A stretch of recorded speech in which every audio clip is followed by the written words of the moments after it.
So let me acknowledge this right at the start of this video. I hope I'm wrong. I hope CNBC is wrong. I hope this does not happen.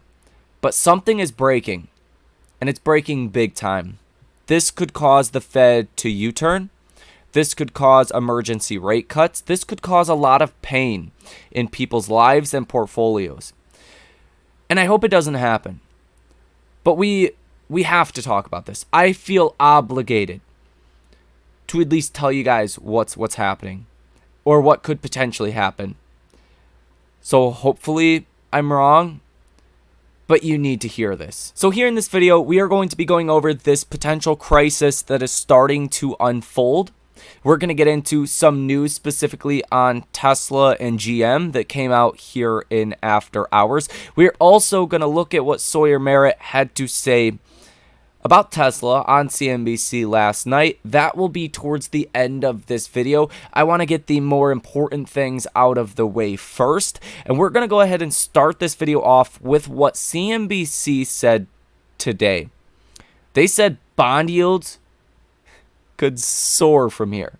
And you've already seen bond yields go crazy. I mean, the 30-year Treasury just broke out to a new high.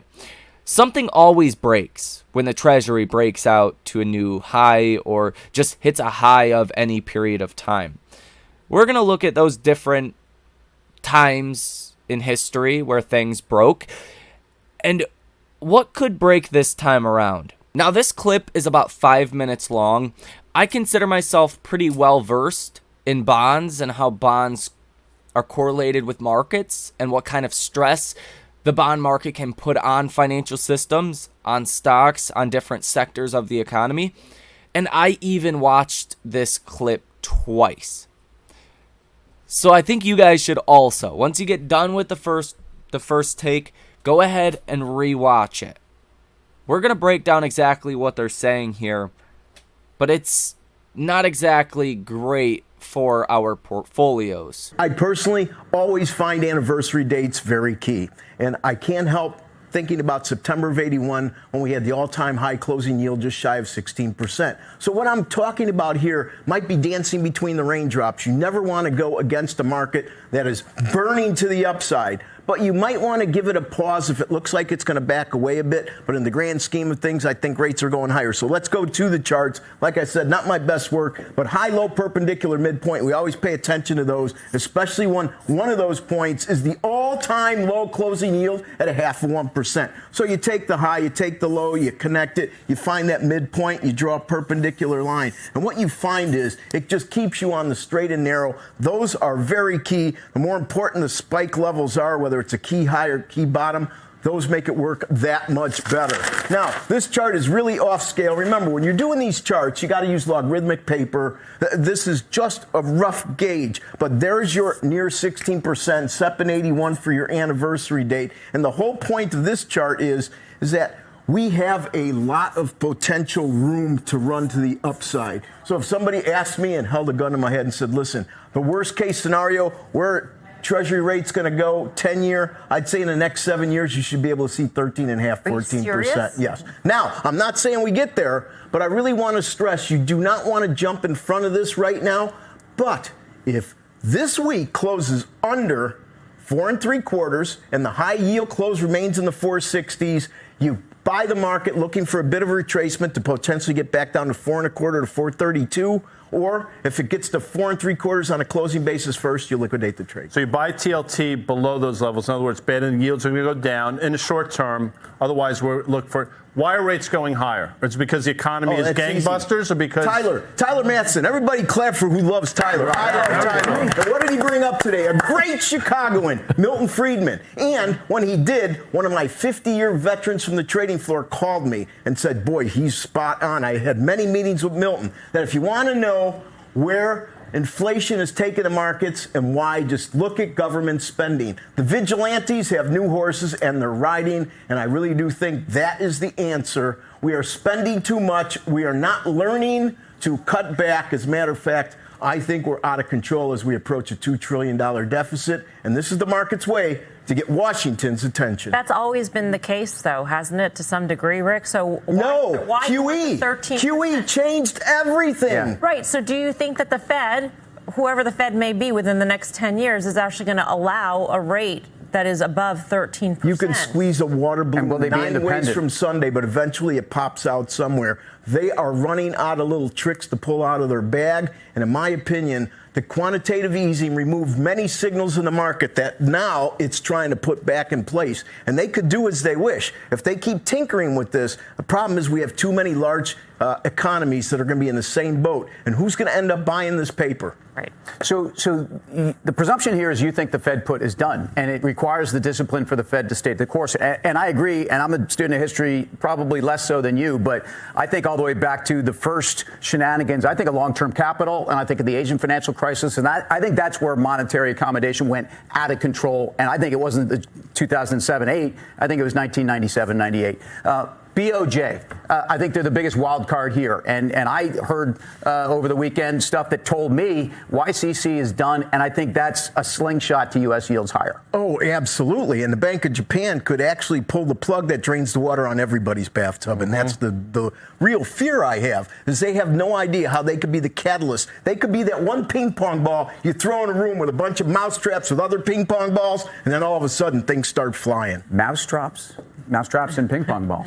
So, Rick, let me ask you. So let's say rates just keep going up so much that they crush the economy, right? And so then do we start to see rates really come back, or do you see stagflation and I think Guy hit part of it. In 1987, when we were in the pits, what we learned was that when equities get really ugly, you see the Treasury complex start to do better. I think the signals being distorted has changed that to some extent, and it's going to have to get much uglier to get the attention of the bond market. But I think that dynamic will come to the rescue, but it's going to come to the rescue late in the game. Karen mentioned that we've had rates at these levels before, which I totally agree with. It's a rate of change thing, though. And think about 15 years of being conditioned liquidity, zero interest rates. People are not prepared, in my opinion, for what we've just seen over the last 18 months. Speak to that. Oh, yeah. Not only are they not prepared, I think that when many look at the markets and they scratch their heads, they just don't understand that the Fed held the beach ball underwater for so long, basically a decade of zero that shouldn't have been at zero,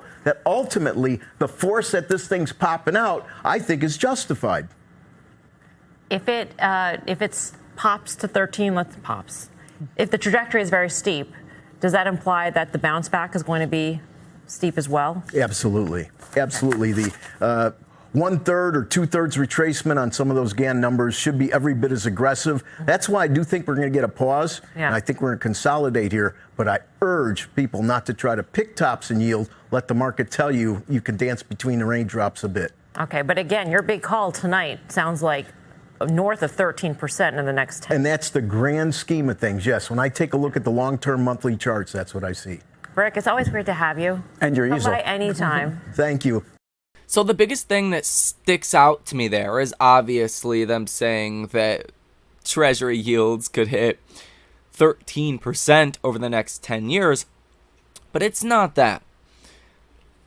They were talking about the government just spending like they're drunk for the past 15 years, and how quantitative easing, the Fed just buying bonds, has kept these rates super low.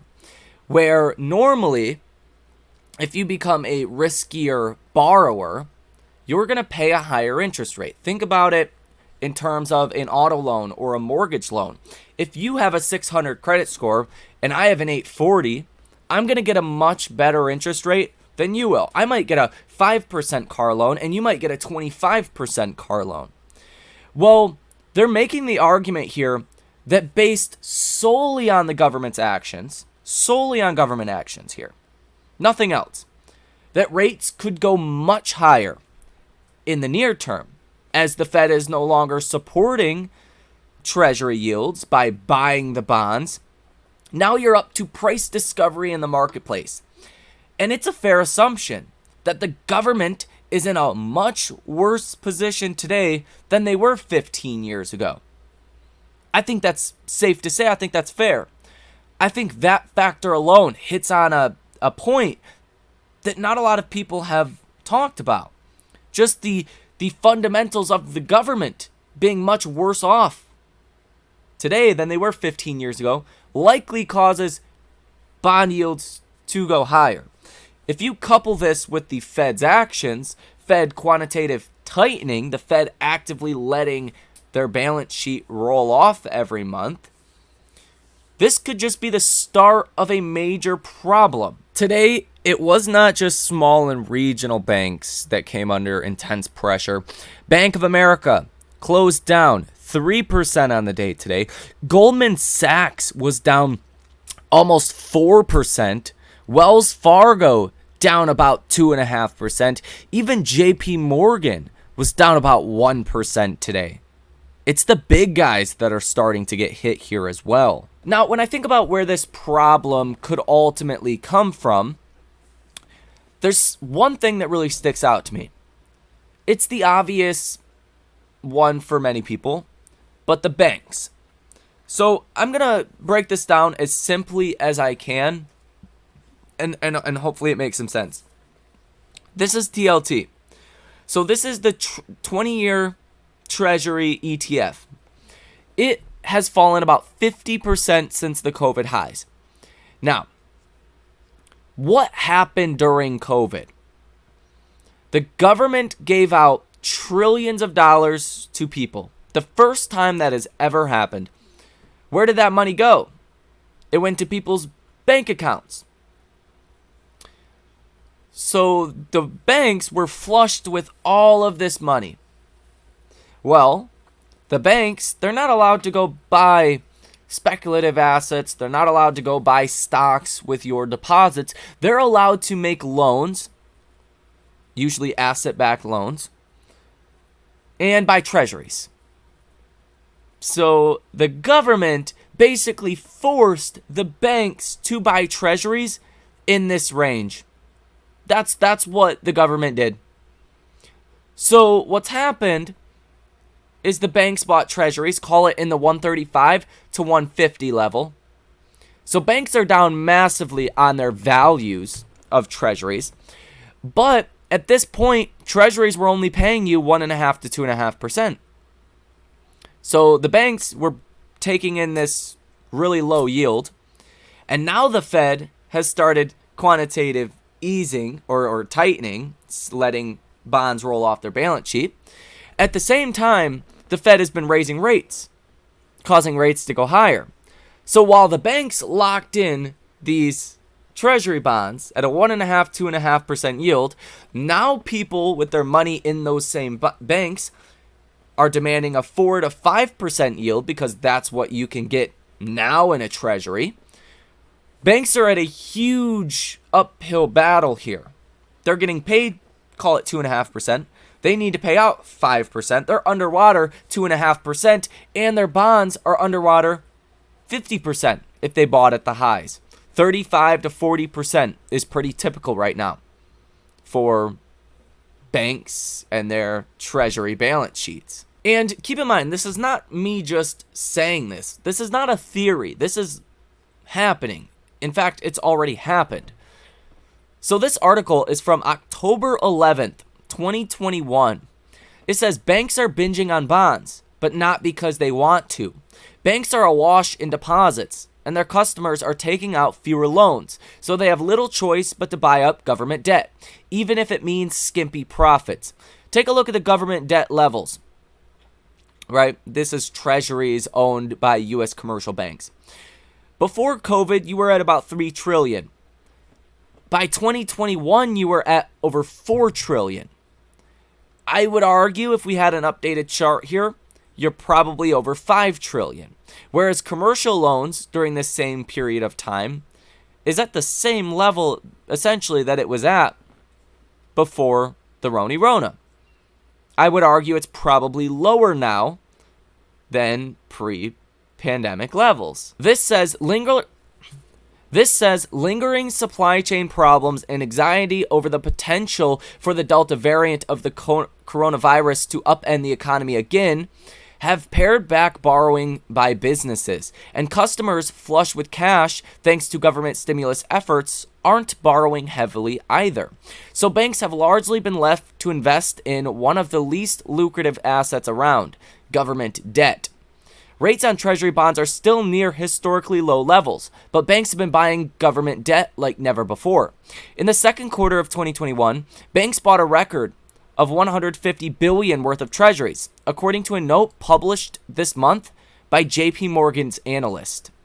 It's a strategy that's almost guaranteed to produce skimpy profits, and banks are not thrilled to be doing it, analysts say. They have little choice. That is because the same entities that gave money to individuals, that those individuals have their money in banks, don't allow the banks to invest in really anything besides treasuries and lending out money. And then you have the Fed that's, again, raising rates, putting pressure on those bonds that they hold. This is not a problem unless the banks need to come up with a lot of capital. And their deposits, remember, maybe they have these bonds at 2.5%. People want 4 to 5%, so they're underwater. They're net losing money every month here, every day, just on holding people's money in their accounts. The bigger banks can handle this a little bit more because they have more loans out there. They're bringing in higher interest rates, more dollars from loans they've already given out. But your small, mid-sized banks are in not such a great position. But let me tell you right now, if CNBC is correct and bond yields do continue higher, everyone is going to be in trouble. And why is that? Well, bonds are heavily used as collateral.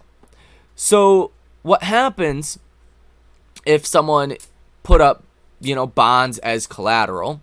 Maybe you went to a bank, right? You had $1 billion worth of bonds. You said, hey, bank, I have $1 billion worth of bonds.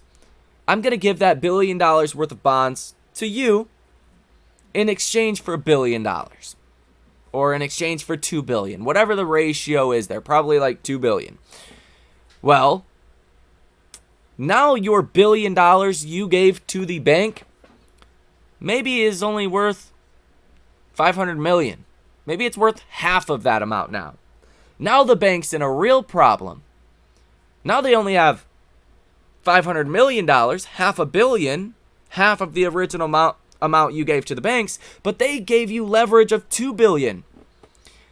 So if banks come into a problem and they need capital, or they need to back up some of their collateral and retract some of this, money, some of these loans, then you're in a big problem. I don't know if you guys have ever seen the movie The Big Short, but CDOs, collateralized debt obligations, what was basically happening is you had your mortgage bonds, you had the bonds on those, right?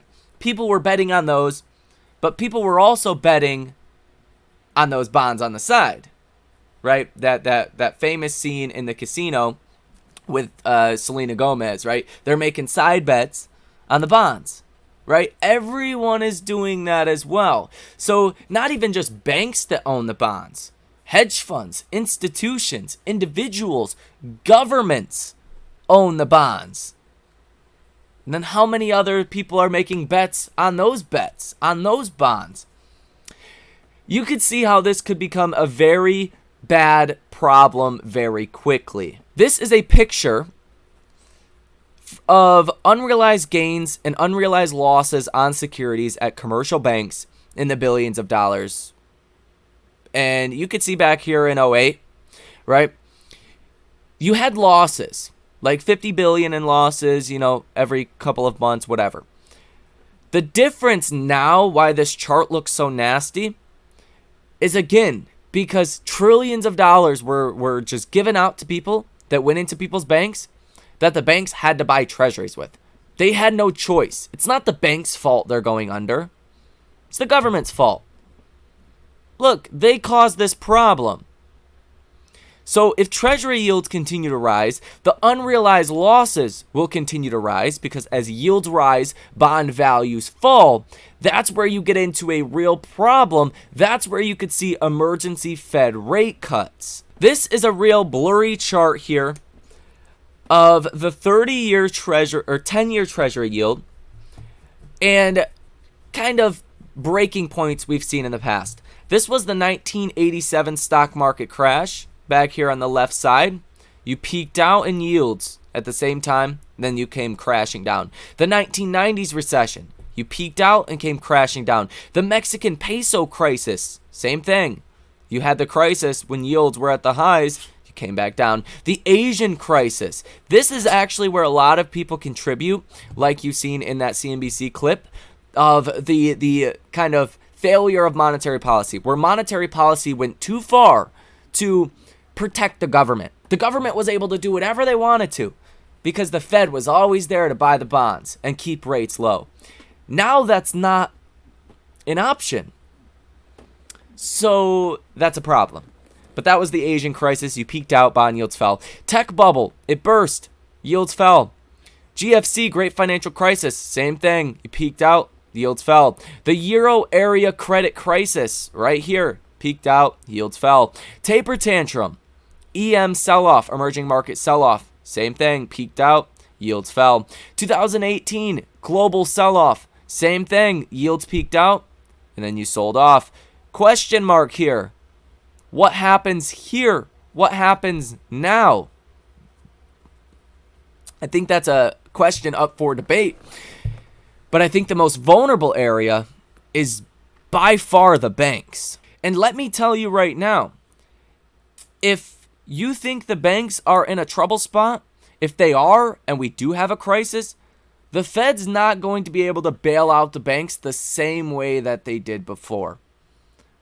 The markets are not going to respond to that the same way they did before. Things are not going to be all just fine and kosher if something breaks now. And none of this is helped by a delusional Fed.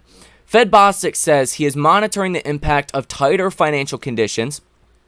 Reports suggest the U.S. labor market slowdown will continue. And Fed Bostic says, I see one rate cut in 2024 near the end of the year. Fed Bostic says higher long rates matter if they start to slow growth too much. So far, that is not happening. So basically acknowledging the 30-year Treasury, which is hitting a new high that you have seen since 2007. But he's saying it's not doing anything to the economy. That is just delusional. Janet Yellen, also very delusional.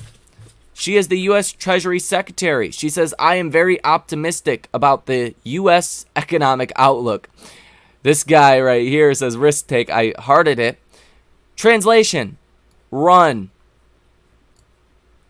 Yeah, I think that is very accurate. Piker here says, I wonder if Yellen has ever been concerned about anything in her entire life, not being sarcastic.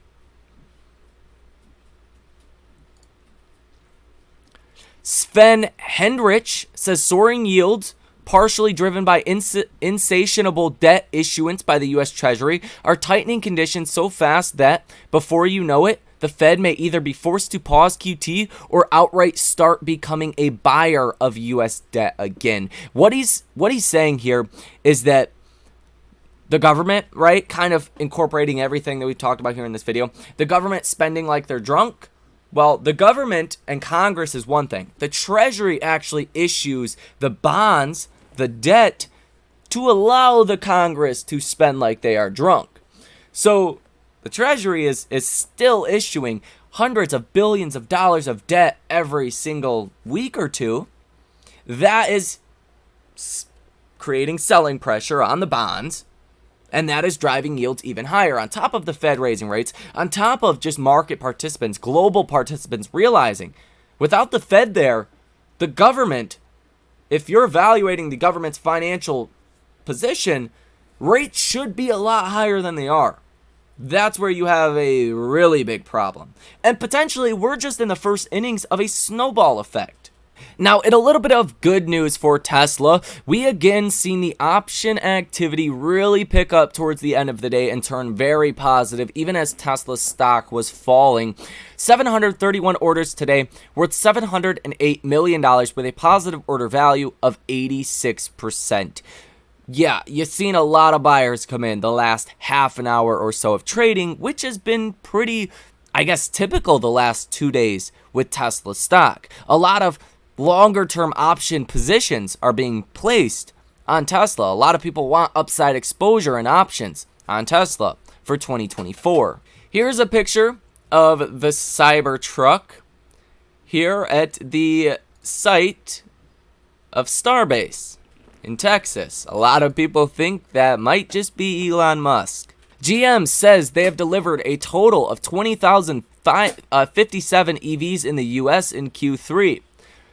The Bolt EV had delivered almost 16,000. The Lyric delivered about 3,000. The Hummer EV just under 1,200. The Blazer EV at 19, and the Silverado EV at 18. GM has delivered 56,081 EVs in the US year to date, while Tesla has delivered an estimated 485,000 EVs in the US year to date. And here is the interview from Saywer Merrit on CNBC last night. New news, and that has earned him a considerable following, including myself, and I've learned a lot from you, Saywer, and I appreciate you coming on. Let's talk about, first off, the Cybertruck, okay? Because we've been waiting for, it's like waiting for Godot, waiting for Guffman, whatever. We've been waiting on this thing for a long time. Do you have any clues as to when we may finally see a Cybertruck on the road? You know, the Cybertruck is a revolutionary product, sort of unlike anything else, you know, and as a result, it's a difficult product to build. But I think Q4 will finally be the quarter that we see some deliveries. And, you know, I think the unique design is such a good rolling advertisement that Tesla hasn't even bothered to put any logos or badges on the exterior. And I think from a competitive advantage standpoint, you know, I think the Tesla Cybertruck will have a lot of American parts content. Cars.com rates Tesla as having the 4 most American-made cars in the U.S., and that doesn't just include EVs. And the Cybertruck will be built in Texas and will probably be more American-made than any of its rivals. And so isn't that kind of the weird irony, Saywer? Not to dip into the ugly world of politics, but Musk is not loved by a lot of people on the political side, and yet his cars, because of their cost and because of where they're built, maybe some of the most, if not at the end of the day, the only EVs eligible for some of these credits. I mean, if that doesn't blow your mind, I don't know what will. No, it's true. And Tesla goes out of their way to really localize a lot of their production, not only in, of course, their Chinese manufacturing areas, but also in the U.S., you know, and I think Elon has every right to express his views and opinions. And even if I don't agree with some of them, that's fine. And, you know, I think people shouldn't try to prevent him from being himself. I think X is an outlet for him. And as a Tesla investor, you know, I accept that. And I think Elon genuinely cares about, you know, the people and making a positive impact in people's lives. And I think, you know, a lot of the times people discount a lot of the great things that he's doing. I literally know people in New Jersey, Saywer, who've said, I was going to buy a Tesla, but I won't because I don't like Elon Musk, which I find odd, but that's everybody's, by the way, that's everybody's decision. I think people should be able to pick whatever car or truck they choose. Tesla's numbers, it came down a little bit because those production delays. It seems like it's more of a supply issue than a demand issue, no? Yeah, no, I would agree with that. You know, I think the delivery production report today, I think really should just be, it was already baked into the stock, I think, and it really shouldn't be viewed as a miss. And as you said, you know, Tesla reiterated on their Q2 earnings report, or live earnings call rather, that there would be some factory shutdowns for upgrades. And, you know, this shouldn't be interpreted negatively or as a sign of weak demands. And they reiterated today their 1.8 million volume delivery target for 2023. And the company is really set up for a strong Q4 and 2024 heading into next year with the Cybertruck delivery starting, the refresh Model 3, and they just actually announced an updated Model Y in from the Shanghai factory.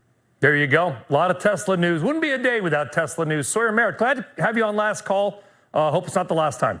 Welcome back anytime. Thank you. Appreciate it, Brian. All right, no, our pleasure. So as far as what this whole situation with bond yields, a potential credit crisis could do to stocks, I mean, it could easily send you back down to near the lows. I think that would be pretty prevalent. If it looks like this is really going to become a big economic issue, then you could fall lower than that. Stocks are not cheap right now on your index-wide level. Now, there are a lot of stocks that are at bargain bin prices, bargain bin valuations, but as a whole, markets are pretty high here. A lot of stocks have a lot of room to come down. Again, especially if this looks like we're heading into a recession.